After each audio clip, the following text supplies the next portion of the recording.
I need to know how to fix an oven door that fell off. If you manage to pull it that hard taking out the cookies, you don't need to work out as much as you thought you did. This isn't due to a single hard pull. If you just pulled off the handle, I'd say that its screws were rusting loose. This is the whole door. If the hinge that held on the door got that loose, you have major structural problems. How can I fix this?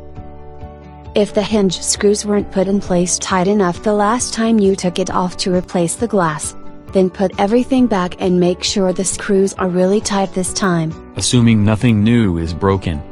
If the door fell off because the door is so warped the screws can't hold it in securely, you'll likely want to replace the door. That sounds like it's necessary if the glass is damaged again too. No, but if your door slammed down and broke the glass last time, the hinge you're using is too loose or rotates too far for your oven. That means replacing the hinge.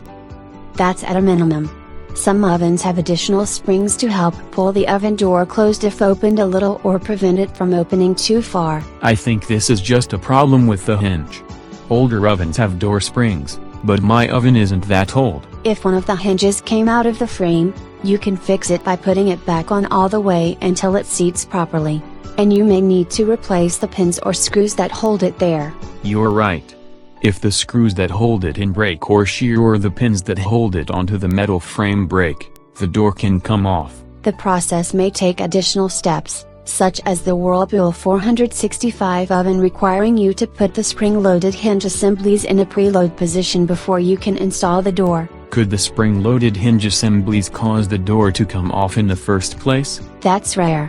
This could all be due to the kids hanging off the oven door to see if the cookies are ready, breaking it, or an oven shaking and vibrating so much parts wear out. I can't see a hinge bending and breaking because you slam the door or hang off it too much.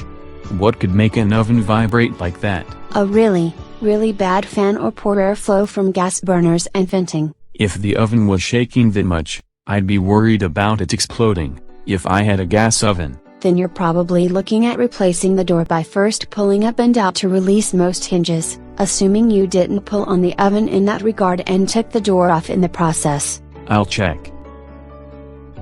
Then you replace the hinges, pins and other pieces before replacing the door or putting in a new one. And check the latches, springs and everything else so this one stays on.